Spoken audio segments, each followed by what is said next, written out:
கர்த்தருடைய நாமம் மகிமைப்படுவதாக. இந்த அருமையான இந்த நல்ல நேரத்திலும் ஆண்டவருடைய சமூகத்தில் அவருடைய சத்திய வசனங்களை வாசிப்பதற்கும் அவருடைய சத்திய வசனங்களை தியானிப்பதற்கும் கர்த்தர் நமக்கு கொடுத்திருக்கக்கூடிய இந்த நல்ல தருணத்திற்காக நாம் அவரை ஸ்தோத்தரிப்போம். அவருடைய ஆசீர்வாதத்திற்காக தலைகளை தாழ்த்தி நாம் ஜெபம் செய்வோம். கிருபை நிறைந்தவரே, உம்மை துதிக்கிறோம் ஆண்டவரே. உம்முடைய சத்திய வார்த்தைகளை நாங்கள் வாசிக்கிறோம். தூய ஆவியானவர் எங்களுக்கு வெளிச்சத்தை தரும்படியாய் வேண்டுகிறோம். இயேசுவின் நாமத்தில் ஜெபிக்கிறோம் எங்கள் நல்ல பிதாவே, ஆமேன். கடந்த நிகழ்ச்சியில் நம்ம மன்னிப்பின் அவசியம் என்கிற ஒரு தலைப்பில் நம்ம படித்தோம். அதனுடைய தொடர்ச்சியே இந்த நாளிலே நாம் படிக்க இருக்கிறோம். அதனுடைய தொடர்ச்சி பகுதி 3ஆக நாம் படிக்க இருக்கிறோம். மன்னிப்பின் அவசியம் பகுதி 3. வேதாந்தத்தை நீங்கள் பார்க்கும் பொழுது இந்த மன்னிப்பை குறித்து அநேக வேத வாக்கியங்கள் அங்கே எழுதப்பட்டிருக்கிறத நம்ம படிக்க முடியும். விசேஷமாக மத்தேயு 18வது அதிகாரத்தில் ஆண்டவருக்கு ஒரு பிரியமான ஒரு சீஷன், ஆண்டவருடைய சமூகத்தில் எப்பொழுதும் முதன்மையான ஒரு கேள்விகளை கேட்கக்கூடிய ஒரு மனிதன் பேதுருவை குறித்து நாம் படிக்கிறோம். பேதுருவுக்கு ஒரு மன்னிப்பை குறித்ததான ஒரு கேள்வி ஒன்று எழுந்தது. அந்த கேள்வியை ஆண்டவருடைய சமூகத்தில் அவர் கேட்கிறார். இது மத்தேயு 18வது அதிகாரத்தில் 21வது வாக்கியமும் 22வது வாக்கியமும் அங்கு பதிவு செய்யப்பட்டிருக்கிறதை நாம் பார்க்கிறோம். அதை வாசிப்போம். மத்தேயு 18வது அதிகாரம் 21வது வாக்கியம் 22வது வாக்கியம். அப்பொழுது பேதுரு அவரிடத்தில் வந்து, ஆண்டவரே, என் சகோதரன் எனக்கு விரோதமாய் குற்றம் செய்து வந்தால் நான் எத்தனை தரம் மன்னிக்க வேண்டும்? 7 தரம் மட்டுமோ என்று கேட்டான். இதுதான் ஒரு கேள்வி. எனக்கு விரோதமாக என்னுடைய சகோதரன் பாவம் செய்து கொண்டே வரான். அவனை நான் எத்தனை முறை ஆண்டவரே மன்னிக்கிறது? 7 வாட்டி மன்னிக்கணுமா அப்படின்னு கேட்குறாரு. இன்றைக்கி இந்த கேள்வி மிக மிக அவசியமான ஒரு கேள்வி. இன்றைக்கி நீங்கள் கோர்ட்லலாம் போய் பாருங்கள், நிறைய கேஸ் பெண்டிங்கில் இருக்கும், நிலுவையில். அதில் பிரதானமான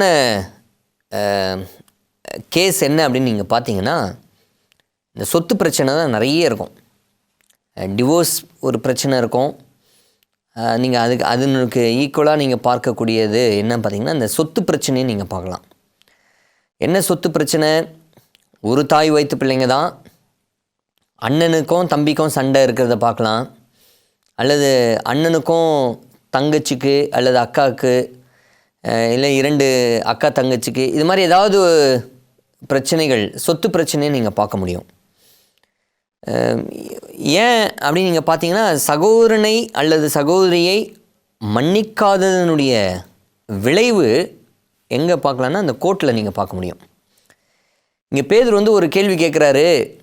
ஆண்டவரே, என்னுடைய சகோதரன், வேறு யாரும் இல்லை, என்னுடைய சகோதரன் எனக்கு விரோதமாய் பாவம் செய்தால் நான் எத்தனை முறை ஆண்டவரே மன்னிக்கணும்?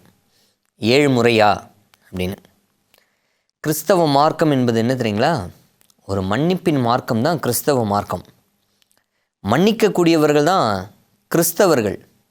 இன்றைக்கி கிறிஸ்தவர்களுடைய பேர் எங்கே இருக்குதுன்னு பார்த்தீங்கன்னா, கோர்ட்டில் இருக்குது. பார்த்திங்கன்னா டேவிட் அப்படின்னு இருக்கும். இன்னொரு பக்கம் அவருடைய சக நண்பர், அவருடைய சகோதரருடைய பேர் இருக்கும். ஆனால் 2 பேருமே என்ன இருக்கணும்னா, அந்த ஒரு கோர்ட்டு பிரச்சனையில், அந்த நில தகராறில் அங்கே இருக்கும். மன்னிக்க முடியாத ஒரு சுபாவம்.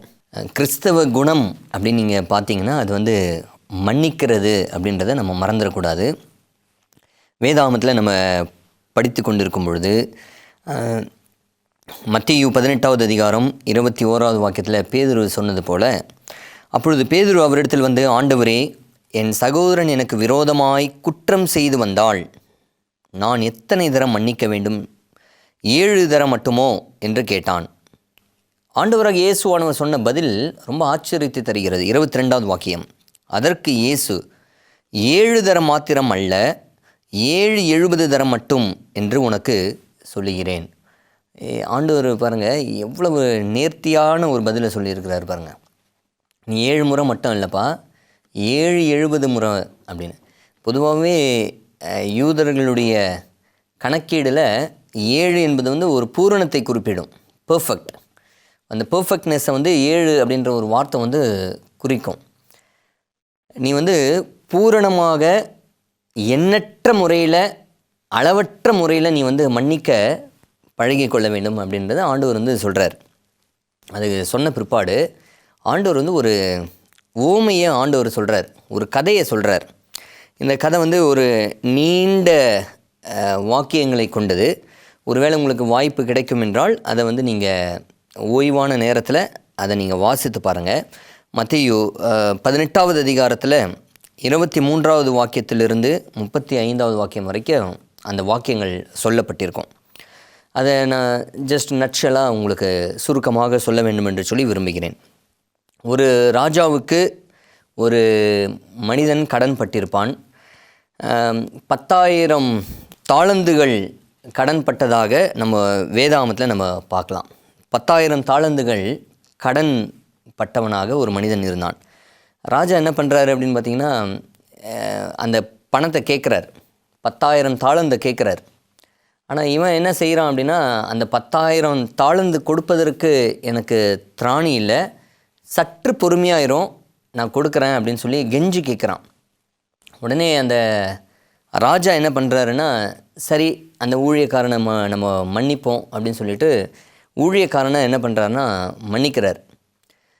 இவன் 10,000 தாளந்துகளை உடைய ஒரு மனிதன் மன்னிப்பை பெற்றவனாக மிகுந்த சந்தோஷத்தோடு அவன் என்ன பண்ணுறான்னா, அவன் போய்கிட்டு இருக்கும் பொழுது அவனுக்கு கீழாக வேலை செய்த ஒரு வேலைக்காரன், அவன் வந்து வெறும் 100 காசு தான் அவன் கடன் பெற்றிருந்தான். இந்த 10,000 தாளந்துகளை மன்னிக்க பெற்ற ஒரு மனிதன் தன்னுடைய சக ஊழியனை, தன்னுடைய வேலைக்காரனை பார்த்த பொழுது அந்த 100 காசு எங்கே, 100 வெள்ளி பணம் எங்கே அப்படின்னு சொல்லி கேட்குறான். அப்போது இந்த வேலைக்காரன் என்ன சொல்கிறான்னா, சற்று பொறுமையாயிரும், உன்னுடையதை நான் கொடுத்து தீர்றேன் அப்படின்னு. ஆனால் அவன் செய்த ஒரு காரியம் என்ன அப்படின்றத நம்ம பார்க்கலாம். மத்தேயு 18வது அதிகாரம் 28வது வாக்கியம். அப்படி இருக்க அந்த ஊழியக்காரன் புறப்பட்டு போகையில் தன்னிடத்தில் 100 வெள்ளிப்பணம் கடன் பட்டிருந்தவனாகிய தன் உடன் வேலைக்காரரில் ஒருவனை கண்டு அவனை பிடித்து தொண்டையை நெரித்து, நீ பட்ட கடனை எனக்கு கொடுத்து தீர்க்க வேண்டும் என்றான். இங்கே வேதாகமத்தில் எப்படி பார்க்குறோம் பார்த்தீங்களா? இப்போ தான் கொஞ்ச நேரம் முன்னாடி தான் அவன் மன்னிப்பை பெற்று வருகிற ஒரு மனிதன், பெரிய கடன். அந்த பெரிய கடனை கம்பேர் பண்ணும்பொழுது இந்த 100 வெள்ளி பணம் அப்படின்றது வந்து ரொம்ப சொற்பமான ஒரு பணம். அது வந்து ஒரு பெரிய ஒரு மலை போல ஒரு பாவம் மன்னிக்கப்பட்டிருந்தது, அந்த கடன் மன்னிக்கப்பட்டிருந்தது. இது வந்து ஒரு மடுமறி தான். இந்த பாவத்தை, இந்த ஒரு கடனை அவனால் என்ன பண்ண முடியலையா, மன்னிக்க முடியவில்லை. அவன் தொண்டையை நெரித்து, நீ பட்ட கடனை எனக்கு கொடுத்து தீர்க்க வேண்டும் என்றான். 29வது வாக்கியம். அப்பொழுது அவனுடைய உடன் வேலைக்காரன் அவன் காலிலே விழுந்து, என்னிடத்தில் பொறுமையாயிரும், எல்லாவற்றையும் உமக்கு கொடுத்து தீர்க்கிறேன் என்று அவனை வேண்டிக் கொண்டான். இங்கே வேத வாக்கியத்தில் நம்ம பார்க்குறோம், இவன் எப்படி ராஜா கிட்ட எப்படி இவன் கேட்டானோ அதே ஸ்டேட்மெண்ட்டை தான் யார் பயன்படுத்துகிறா அப்படின்னா, அவனுக்கு கீழாக வேலை செய்யக்கூடிய அந்த வேலைக்காரன் கேட்குறான். ஆனால் ஜஸ்ட் கொஞ்ச நேரம் முன்னாடி தான் அந்த பாவத்தை, அந்த கடனை விடுதலையான ஒரு மனிதன் தன்னுடைய சக நண்பருக்கு, தன்னுடைய சக வேலைக்காரனுக்கு அவனால் என்ன பண்ண முடியலன்னா மன்னிக்க முடியவில்லை அப்படின்றத நம்ம பார்க்குறோம். இந்த பேரபிள், இந்த ஒரு ஓமையிலிருந்து ஆண்டவர் மன்னிப்பின் அவசியத்தை நேர்த்தியாக கதை வடிவில் ஆண்டவர் என்ன பண்ணுறாருன்னா வர்ணித்து காட்டுகிறார். அப்போது வசனம் என்ன சொல்லுது அப்படின்றத நம்ம பார்க்கலாம். 30வது வாக்கியம். அவனோ சம்மதியாமல் போய் அவன் பட்ட கடனை கொடுத்து தீர்க்கும் அளவும் அவனை காவலில் போடுவித்தான். நடந்ததை அவனுடைய உடன் வேலைக்காரர் கண்டு மிகவும் துக்கப்பட்டு ஆண்டவனிடத்தில் வந்து நடந்ததையெல்லாம் அறிவித்தார்கள். அப்பொழுது அவனுடைய ஆண்டவன் அவனை அழைப்பித்து, பொல்லாத ஊழியக்காரனே, நீ என்னை வேண்டிக் கொண்டபடியினால் அந்த கடன் முழுவதையும் உனக்கு மன்னித்து விட்டேன். நான் உனக்கு இறங்கினது போல நீயும் உன் உடன் வேலைக்காரனுக்கு இறங்க வேண்டாமோ என்று சொல்லி அவனுடைய ஆண்டவன் கோபமடைந்து அவன் பட்ட கடனையெல்லாம் தனக்கு கொடுத்து தீர்க்கும் அளவும் உபாதிக்கிறவர்களிடத்தில் அவனை ஒப்பு கொடுத்தான். எனக்கு அருமையான தெய்வஜனமே, இந்த வேத வாக்கியத்தில் நம்ம படிக்கிறோம், இந்த பேரபிள், இந்த ஒரு ஓமையிலிருந்து ஆண்டவர் மன்னிக்க நாம் பழகி கொள்ள வேண்டும் என்பதற்காக ஆண்டவர் கற்றுத்தரக்கூடிய ஒரு அற்புதமான ஒரு கதை.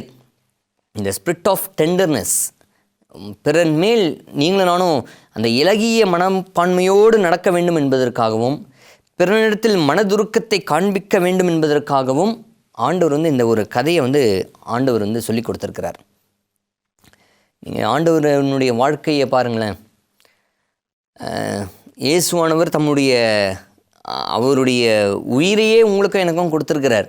அவருடைய ஜீவனை உங்களுக்காக எனக்காக கொடுத்துருக்கிறார். அவருடைய சரீரத்தை உங்களுக்காக எனக்காக கொடுத்துருக்கிறார். அவருடைய இரத்தத்தை உங்களுக்காக எனக்காக கொடுத்துருக்கிறார். அப்படின்னா என்ன அர்த்தம்? அவர் உங்களுக்காக எனக்காக அவர் தன்னுடைய உயிரையே கொடுத்துருக்கிறார்னா, உங்களுடைய பாவத்தை மன்னிப்பதற்காக நான் என்னையே கொடுக்குறேன் அப்படின்றது தான் அதனுடைய அர்த்தம். ஆண்டவர் அவருடைய ஜீவனையே கொடுத்துருக்கிறாரு அப்படின்னும் பொழுது அவரை பின்பற்றக்கூடியவர்களாகிய நீங்களும் நானும் அவரை போல வாழ வேண்டும் என்று சொல்லி ஆண்டவர் நம்மிடத்தில் எதிர்பார்க்கிறார் அல்லவா? இந்த 18வது அதிகாரம், மத்தேயு 18வது அதிகாரம் 35வது வாக்கியம் இவ்விதமாக சொல்கிறது, நீங்களும் அவனவன் தன் தன் சகோதரன் செய்த தப்பிதங்களை மனப்பூர்வமாய் மன்னியாமற் போனால் என் பரமபிதாவும் உங்களுக்கு இப்படியே செய்வார் என்றார்.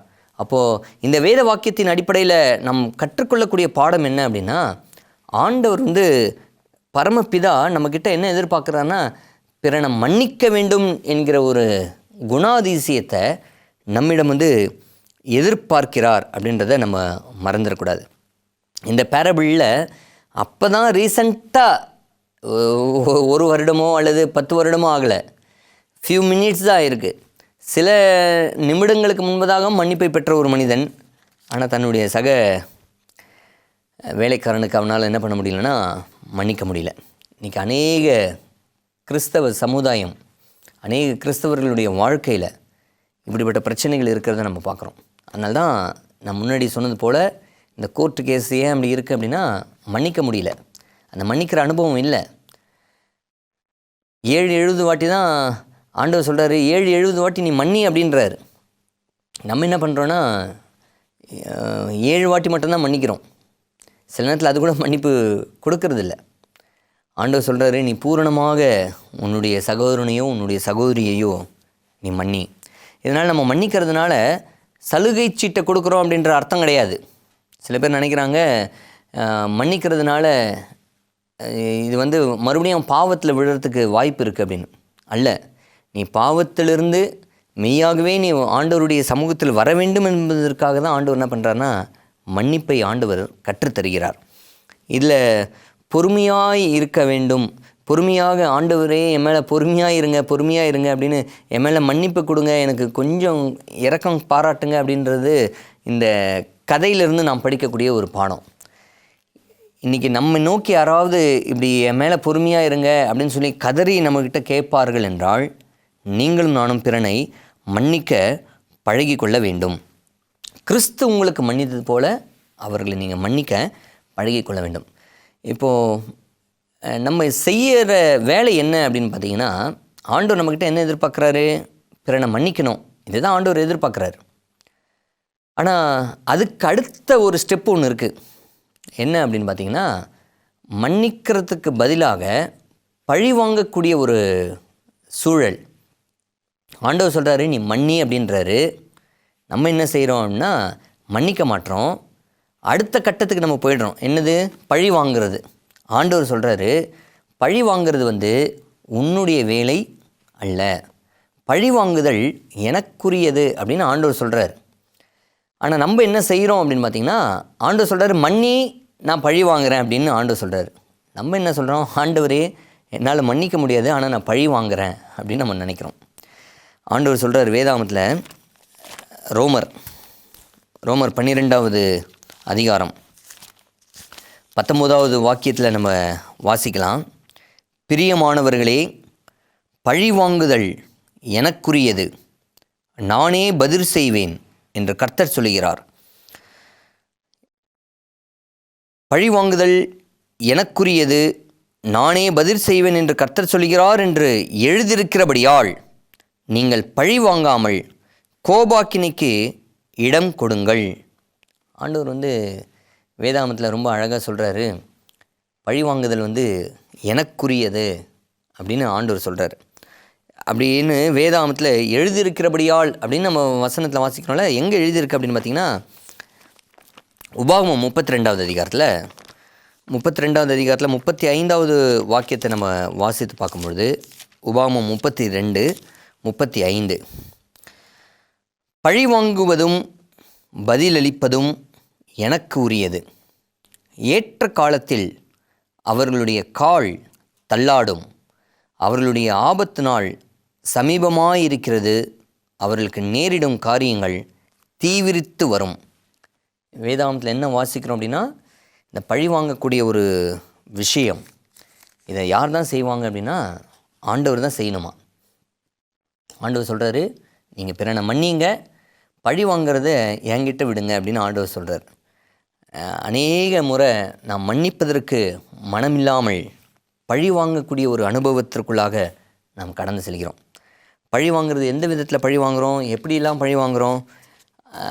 மன்னிக்க முடியாத நபரை குறித்து அவதூறான வார்த்தைகளை சொல்லி பழி வாங்குதல், அவன் நாசமாக போகணும் அப்படின்னு சொல்லிட்டு அவனை டைரக்டாக பகைக்கிறது, ஆள் விட்டு ஏவி விடுறது, அப்புறம் நம்ம முன்னாடி நம்ம படித்தது போல் இந்த கோர்ட்டு கேஸ், அவன் மேலே கோர்ட்டு கேஸ் போடுறது, அவனை இழுத்தடிக்கிறது, இப்படிப்பட்ட பழி வாங்கக்கூடிய ஒரு அனுபவங்கள், இதெல்லாம் ஆண்டவர் வெறுக்கிறார். இதை ஆண்டவருடைய பிள்ளைகள் செய்ய வேண்டும் என்று சொல்லி ஆண்டவர் ஒரு நாளும் விரும்பலை. உன்னுடைய கன்னத்தில் ஒரு கன்னத்தில் அரைஞ்சா நீ மறு கன்னத்தை காண்பிக்கக்கூடிய ஒரு சகிப்புத்தன்மையை ஆண்டவர் என்ன பண்ணுறாருனா கற்றுத்தருகிறார். பழி வாங்கக்கூடிய ஒரு அனுபவத்தை ஆண்டவர் ஒரு நாள் என்ன பண்ணலை, கற்றுத்தரவில்லை என்பதை மறந்துடக்கூடாது.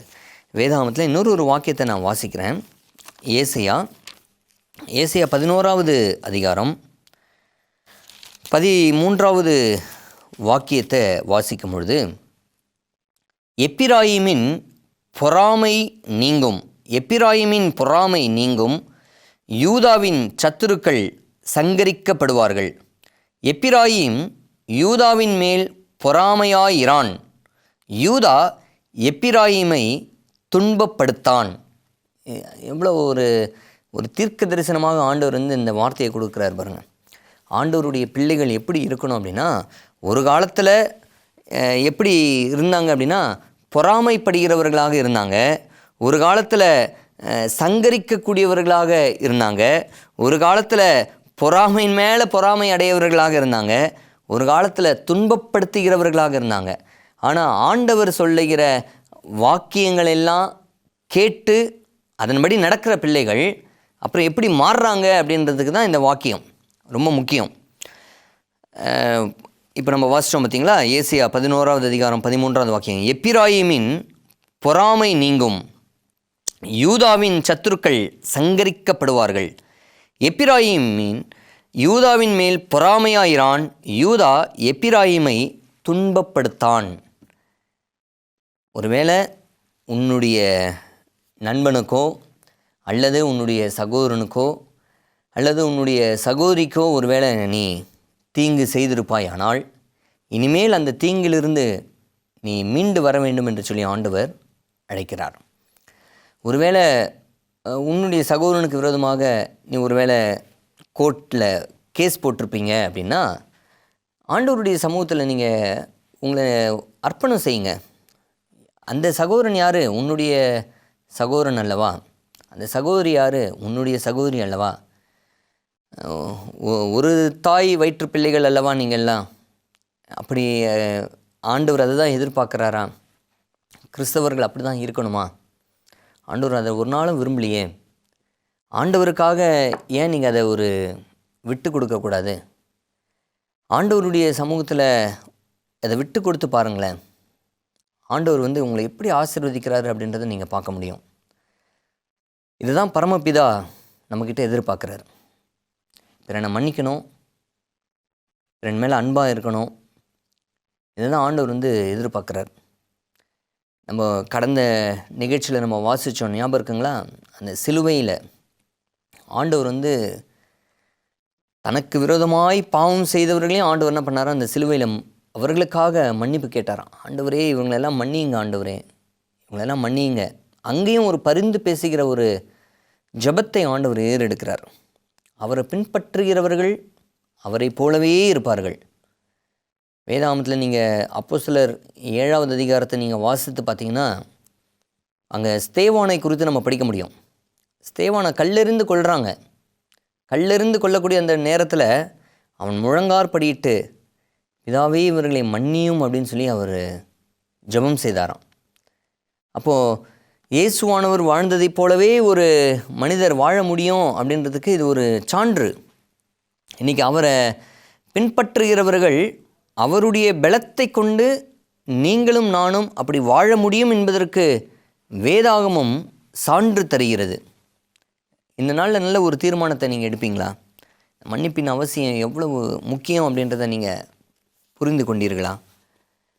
கடந்த நிகழ்ச்சியில் படித்தது போல, ஒரு மனிதன் மன்னிக்கும் பொழுது அவன் ஆரோக்கியமடைகிறான். ஒரு மனிதன் மன்னிப்பை கொடுக்காம இருக்கக்கூடிய பட்சத்தில் அவன் வியாதி அடைகிறான். நீங்கள் திடகாத்திரமாக வாழ வேண்டும் என்று ஆண்டவர் எதிர்பார்க்கிறார். பழி உணர்வோ, கசப்புணர்வோ, பகை உணர்வோ, ஒரு கசப்பான வேர்களோ உங்களுடைய இருதயத்தில் இருப்பதை ஆண்டவர் ஒரு நாளும் விரும்புவதில்லை. உனக்கு விரோதமாய் குற்றம் செய்து வந்த நபர்கள் யாராக இருந்தாலும் சரி, அவர்களை 7-70 முறை மன்னிப்பதற்கு, பூரணமாய் நீங்கள் அவர்களை மன்னிப்பதற்கு ஆண்டவர் உங்களிடத்தில் எதிர்பார்க்கிறார். அப்படிப்பட்ட மன்னிப்பை உங்களுடைய நண்பர்களுக்கோ, உங்களுடைய சக விசுவாசிகளுக்கோ, அல்லது உங்களுடைய போதகர்களுக்கோ, யாருக்கோ, நீங்கள் யாரெல்லாம் அப்படிப்பட்ட மன்னிப்பை எதிர்பார்க்கிறார்களோ அவர்களுக்கு கொடுப்பதற்கு நீங்கள் ஆயத்தமா? ஆண்டவருடைய சமூகத்தில், ஆண்டவரே, நானும் மன்னிப்பதற்கு இந்த நாளிலிருந்து ஆயத்தமாகிறேன் ஆண்டவரே. அப்படிப்பட்ட அனுபவத்தை, ஒரு கிறிஸ்தவ குண லட்சணத்தை, இந்த கிறிஸ்தவ குணத்தை எனக்கு கற்றுத்தாரும் ஆண்டவரே என்று சொல்லி தேவ சமூகத்தில் ஒப்பு கொடுப்பீர்களா? அப்படிப்பட்ட ஸ்லாக்கியத்தை கர்த்தர் உங்களுடைய வாழ்க்கையில் தந்து உங்களை ஆசீர்வதிக்கட்டும். ஆண்டவருடைய சமூகத்தில் நாம் ஜெபம் செய்வோம். கிருபை நிறைந்தவரே, உம்மை துதிக்கிறோம் ஆண்டவரே. இந்த அருமையான இந்த நல்ல நேரத்திலும் மன்னிப்பின் அவசியத்தை குறித்து நாங்கள் படித்தோம். நாங்கள் பிறனிடத்திலே ஆண்டவரே மன்னிக்கிற அந்த அனுபவத்தை எங்களுக்கு நீங்கள் கற்றுத்தாங்க. அவர்களை பார்த்த மாத்திரத்தில் கசப்புணர்வுகளோ, கோபங்களோ, அவர்களை குறித்ததான ஒரு எரிச்சல்களோ எங்களுடைய இருதயத்திலிருந்து நீர் எடுத்து போடும். பொல்லாதவர்களை குறித்து எரிச்சல் அடையாதே என்று உம்முடைய வேதத்திலே நாங்கள் வாசிக்கிறோமே. பிறரை பார்த்து எரிச்சல் அடையாமல், பழிவாங்கும் உணர்வோடு அவர்களை நாங்கள் பார்க்காமல், கிறிஸ்து இயேசுவில் இருந்த சிந்தையை கொண்டு அவர்களை மன்னிக்க எங்களுக்கு நீர் கற்றுத்தரும்படியாய் வேண்டுகிறோம். இதை கேட்கிற நம்முடைய பிள்ளைகள் ஒவ்வொருவரையும் ஆசீர்வதித்து நீர் மாற்றும். இயேசுவின் நாமத்தில் ஜெபிக்கிறோம் எங்கள் நல்ல பிதாவே. ஆமென்.